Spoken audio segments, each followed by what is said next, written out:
Bonjour à toutes et à tous, Aliénor Capital, bien connu pour ses solutions défensives, enrichit sa gamme obligataire avec un nouveau fonds daté. Alors de quoi s'agit-il et comment s'intègre-t-il dans l'offre existante du gérant de fonds? On en parle tout de suite avec nos deux invités, Astrid Raymond et Axel Bigy. Bonjour à tous les deux. Bonjour Vincent. Bonjour Vincent. Merci d'être avec nous, vous êtes tous les deux responsables des relations partenaires d'Aliénor Capital.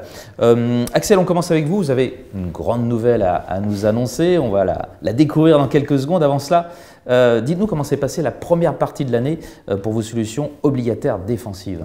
Écoutez, après une très bonne année 2024, où nos solutions à dominante obligataire, Invescore 2028, Invescore Bond Opportunities et Aliénor Alter Euro ont effectué un très bon parcours de performance, on continue cette année 2025 sur la même voie.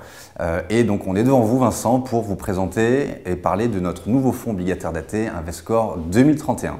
C'était donc ça, Invescore 2031. Alors Astrid, justement, dites-nous un petit peu plus sur Invescore 2031. Pourquoi déjà lancer un fonds à échéance 2031 aujourd'hui? Tout d'abord, on a une vraie demande de la part de nos partenaires sur un nouveau millésime Invescore daté tout simplement, avec une échéance et une duration un petit peu plus longue. Donc on répond à la demande de nos partenaires et de nos clients. Et deuxièmement, pourquoi le lancer maintenant? Pourquoi le lancer aujourd'hui?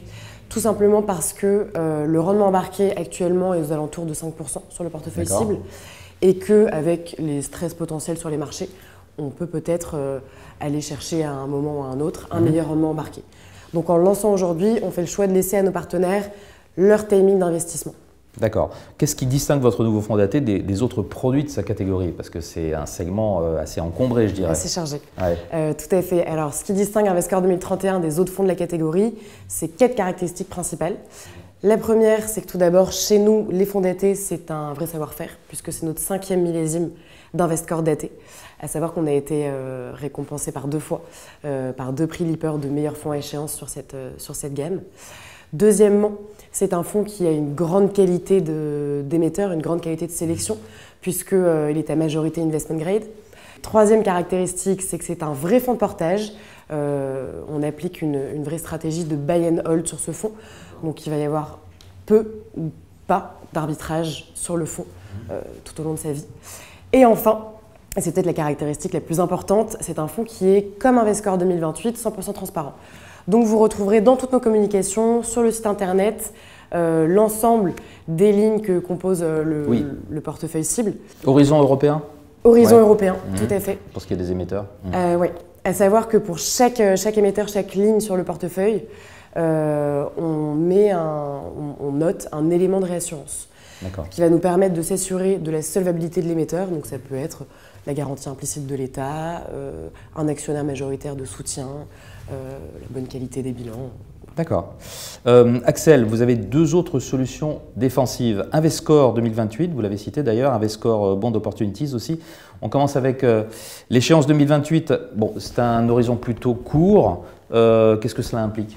Alors, juste les simples caractéristiques du fonds 2028. Invescore 2028 est un fonds obligataire 2 tiers investment grade, 1 tiers high yield, quasi exclusivement sur le secteur européen. On est sur, comme vous l'avez dit, une échéance qui se rapproche.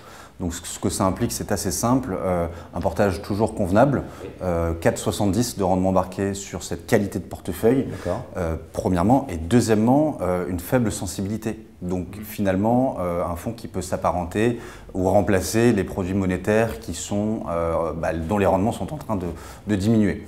Donc on peut l'utiliser comme un fonds short duration, si je puis dire. Et concernant Invescore Bond Opportunities, en quoi est-ce que sa stratégie est différente? Alors là, on n'est pas sur un fonds daté, on est sur un fonds obligataire flexible.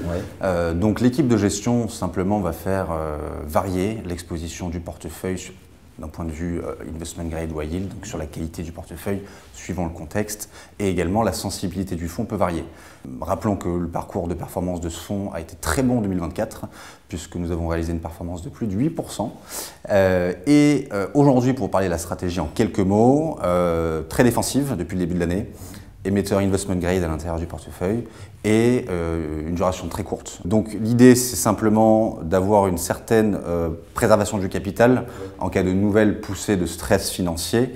Deuxièmement, de bénéficier d'un portage qui est convenable aux alentours des 4% de rendement actuariel aujourd'hui. Donc ça sera moins que l'année dernière? Mais pas forcément, puisque l'équipe de gestion a une certaine réactivité. Donc, si jamais de nouvelles opportunités se présentent, le fonds est vraiment flexible. Donc, si les primes de risque le permettent, on pourra se réinvestir à des meilleurs rendements. Le portage est quand même convenable à ce jour. Donc, en bref, un vrai fonds obligataire flexible, capable de s'adapter à n'importe quelle configuration de marché. Ce sera le mot de la fin. Merci à tous les deux d'avoir été avec nous. Astrid Raymond, Axel Bigy, tous deux responsables des relations partenaires d'Aliénor Capital. Et merci d'être venus nous présenter votre dernier né Invescore 2031. Au revoir. Merci à vous, Vincent. Au revoir.